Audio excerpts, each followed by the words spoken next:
Chapter 7. Directly ahead was the Nogri homeworld of Honegger. I know. Leia had told him what to expect, but even with that warning, the sight of the world lying in the X-Wing's path was a shock. Beneath the sparse white clouds floating over the surface, the entire planetary landmass was a flat, uniform brown. I don't know. We'd have to get a team of environment and ecology specialists out here before we could tell. Doesn't look very hopeful, though, does it? Starfighter, identify yourself. This is Luke Skywalker, son of the Lord Darth Vader, brother of Leia Organa Solo. Why have you come? My ship's primary power cells have been damaged. I thought you might be able to help me. You place us in great danger, son of Vader. If you are sighted, all will suffer. I understand. The Lady Vader has already risked much on behalf of the Nogri. We cannot permit you to endanger your life. Follow me, son of Vader. I will bring you to what safety the Nogri can offer. Where do we go? Others will show you. For here, I must leave you. Farewell, son of Vader. My family will long cherish the honor of this day.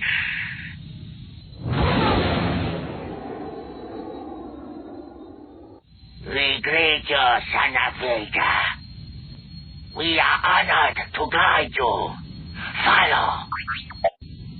Their plans. It is the future of our world. The future which the Lady Vader gave us. Continue to follow, son of Vader. The landing area is still ahead.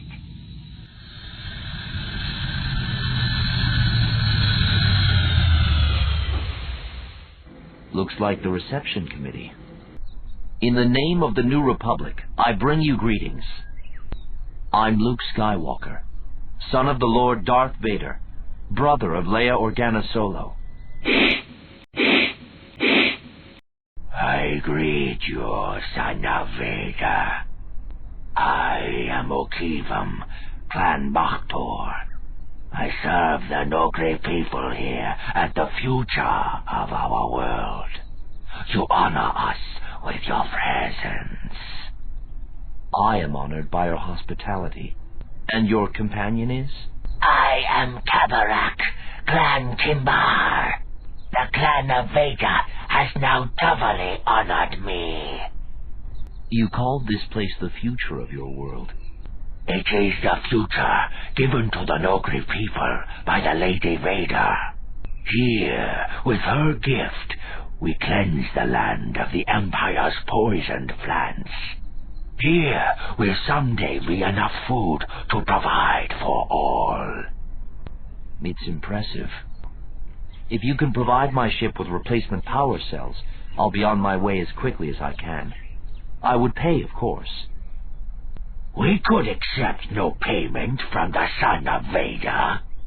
It is already done. The cloud cars will carry word of your need to the spaceport at Nisteo. The power cells and technicians to install them will be here by nightfall. Meanwhile, we offer you our hospitality. This will be your home while you are on Honegger. Do you require food or a rest? I'm fine, thank you. I think the best thing would probably be for me to go back to my ship and start pulling those power cells out. May I assist? I'd appreciate that, yes. Come on, toolkit's in the ship. Somewhere out there, on Coruscant, his sister was about to give birth to her twins. Might have already done so for all he knew. Han was with her, of course, but he'd wanted to be there too. But if he couldn't be there in person... Taking a deep breath, he allowed his body to relax. Once before on Dagobah, he'd been able to reach out to the future, to see his friends and the path they were on. Carefully, keeping his thoughts and will focused, he stretched out through the force.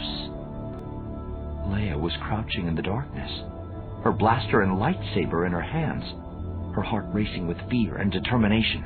Behind her was Winter, holding tightly to two small lives, helpless and fragile. A voice, Han's, filled with anger and the same determination. Chewbacca was somewhere nearby, somewhere overhead, he thought, and Lando was with him. Before them were shadowy figures, their minds filled with menace and a cold and deadly purpose. A blaster fired, and another. A door burst open. Leia! The last time I had a vision like this, I rushed off without thinking to try and help. Not only didn't I help them any, but I also nearly cost them their own chance at escape. And lost other things, too. I won't make that same mistake again. Not with the lives of the Nogri people at stake. I'll wait until the Imperial ship is gone.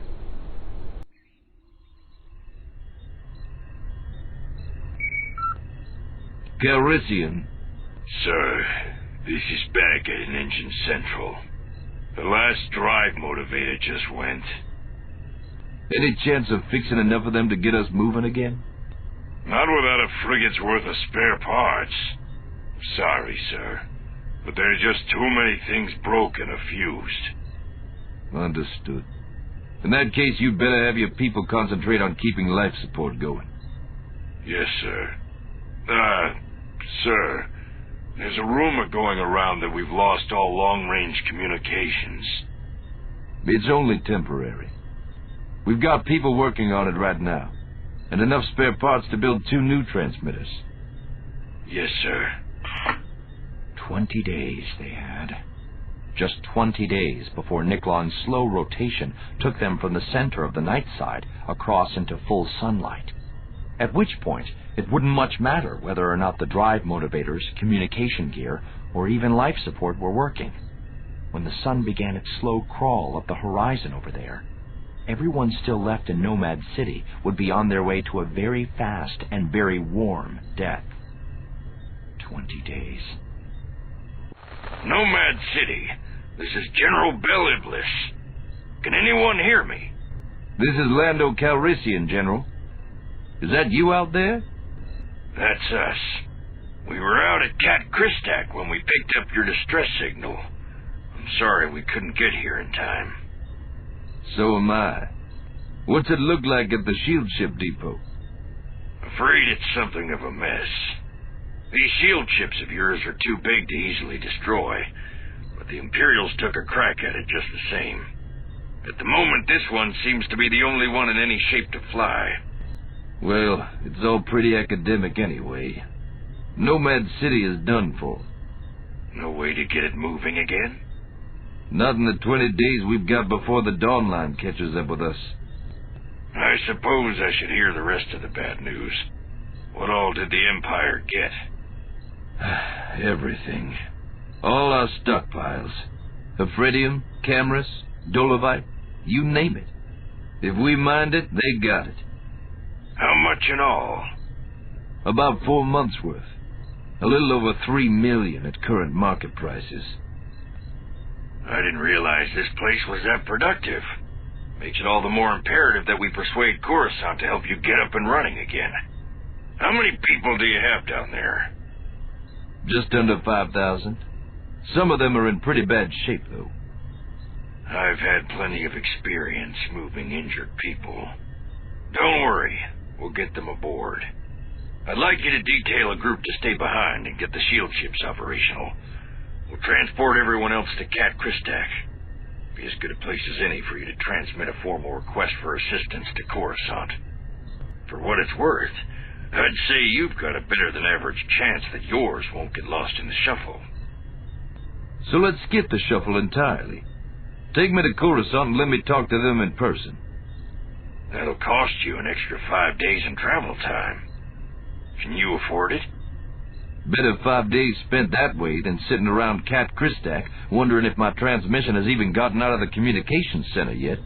Figure 5 days to Coruscant, another day or two to talk Leia into reassigning a ship and lifters, and then 10 more to get them here and finish the job. 17 days. Cuts it pretty close. I don't have any better ideas. What do you say?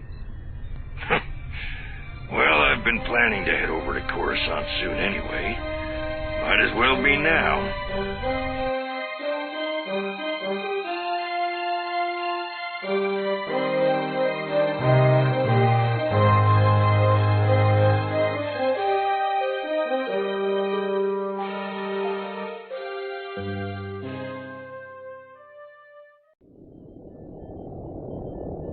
Chapter 8.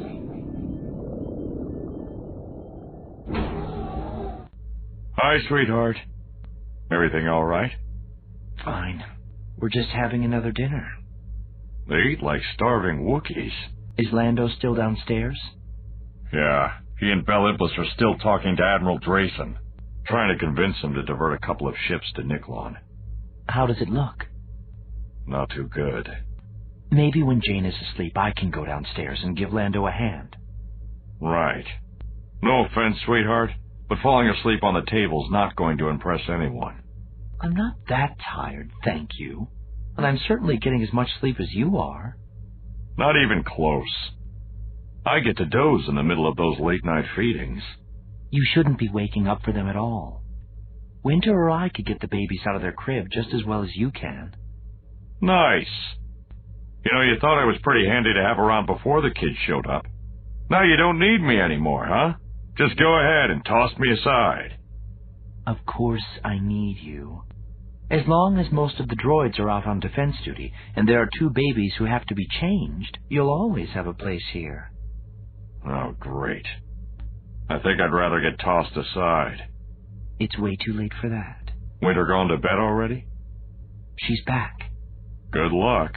I guess I'll go back downstairs. See if I can help Lando sweet-talk Grayson a little. I'll see you later. Okay. I love you, Han. I know. I think Jason's asleep. Shall I put him in the crib? Please. Han tells me you've been doing some research in the old Alliance archives. May I ask why? I think I may have discovered an Imperial agent in the palace.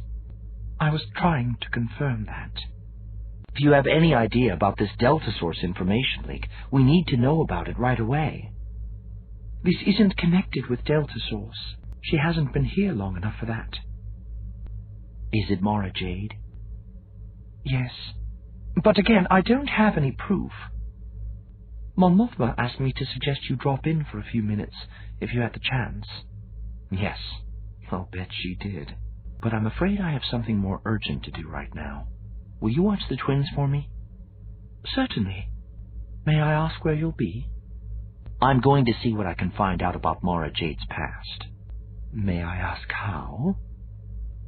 I'm going to ask her. He stood before her, his face half hidden by the cowl of his robe, his yellow eyes piercingly bright as they gazed across the infinite distance between them. His lips moved, but his words were drowned out by the throaty hooting of alarms all around them, filling Mara with an urgency that was rapidly edging into panic. Between her and the Emperor, 2 figures appeared, the dark, imposing image of Darth Vader, and the smaller, black-clad figure of Luke Skywalker. They stood before the Emperor, facing each other, and ignited their lightsabers. The blades crossed, brilliant red-white against brilliant green-white, and they prepared for battle. And then, without warning, the blades disengaged, and with twin roars of hatred, audible even over the alarms, both turned and strode toward the Emperor. They moved outward to flank the Emperor, and as they lifted their lightsabers high, the Emperor raised his hands, sending cascades of jagged blue-white lightning at his enemies. Both men staggered under the counterattack, and Mara watched with the sudden agonized hope that this time it might end differently. But no. Vader and Skywalker straightened, and with another roar of rage, they lifted their lightsabers high. And then, over the raised lightsabers, came a roll of distant thunder, and with a jerk that nearly threw her out of her chair, Mara snapped out of the dream. She took a deep, shuddering breath against the flood of post-dream emotion, against the turmoil of pain, anger, and loneliness. A quiet knock was repeated. "Come in." "Hello, Mara. Am I interrupting anything?" "Not at all. I was just reading some of the news reports from the battle regions. Please, come in." "Thank you. I was looking over those same reports a little while ago. Grand Admiral Thrawn is certainly justifying the late Emperor's confidence in his ability. Did you know the Grand Admiral well?" "Not really. He communicated with Card a few times when I was there, and visited our Merkur base once." "I meant, did you know him during the war?" "Why should I have known Thrawn during the war?" "There's been a suggestion made that you might once have served with the Empire. And you wanted to make sure before you locked me up?" "I wanted to see if you might have knowledge about the Grand Admiral we could use against him." "There isn't anything. Not with Thrawn. He has no patterns, no favorite strategies, no discernible weaknesses. He studies his enemies and tailors his attacks against psychological blind spots. He doesn't overcommit his forces, and he's not too proud to back off when it's clear he's losing. Which doesn't happen very often, as you're finding out." "Any of that help you?" "Actually, it does. If we can identify the weaknesses he's planning to exploit, we might be able to anticipate the thrust of his attack." "That's not going to be easy." "No, but it gives us a place to start. Thank you for your help." "You're welcome. I'm going to kill your brother. Did he tell you that?" "No, he didn't. May I ask why?" "He destroyed my life."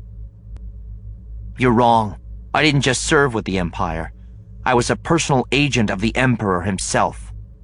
He brought me here to Coruscant and the Imperial Palace and trained me to be an extension of his will across the galaxy. I could hear his voice from anywhere in the Empire and knew how to give his orders to anyone from a stormtrooper brigade all the way up to a Grand Moff. I had authority and power and a purpose in life. They knew me as the Emperor's hand, and they respected me the same way they did him. Your brother took all that away from me." "I'm sorry, but there was no other choice. The lives and freedom of billions of beings—" "I'm not going to debate the issue with you." "Or perhaps it's not really you who wants him dead." "What's that supposed to mean?" "There's some shadow of the Emperor's presence still there. Some of that final surge of hatred and anger. So what does that have to do with me?" "I think you know." You will kill Luke Skywalker. "No! You're wrong." "Am I? You said you could hear the Emperor's voice from anywhere in the galaxy." "I could hear his voice. Nothing more." "You know best, of course. It might still be worth thinking about." "If that's all, you can go." "Thank you for your assistance. I'll talk with you later." No. It was impossible. Impossible, absurd, and unthinkable.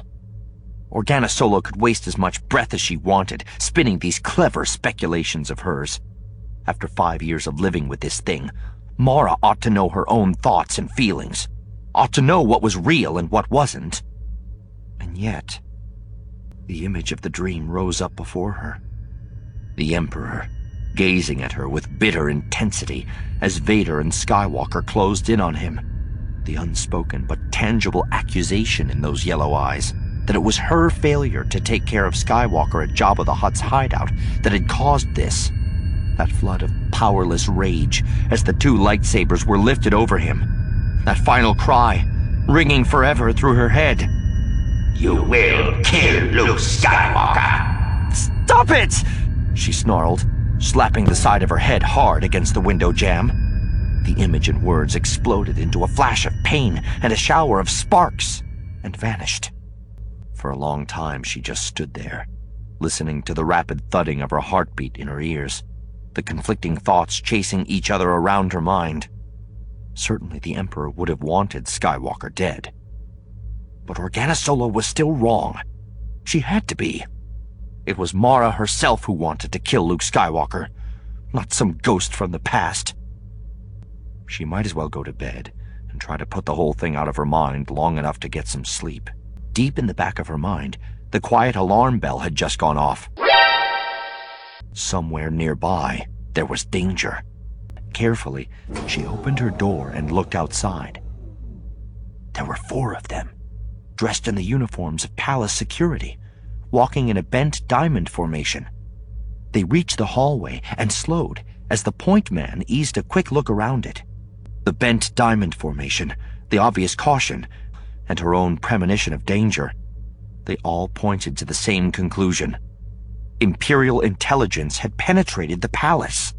If they were going to be stopped, she was going to have to do it herself. Gripping her blaster tightly, she slipped out of her room and headed after them. She made it to the corner and was just easing forward for a careful look when she heard the quiet click of a blaster safety behind her. All right, Jade, a voice murmured in her ear. nice and easy. It's all over.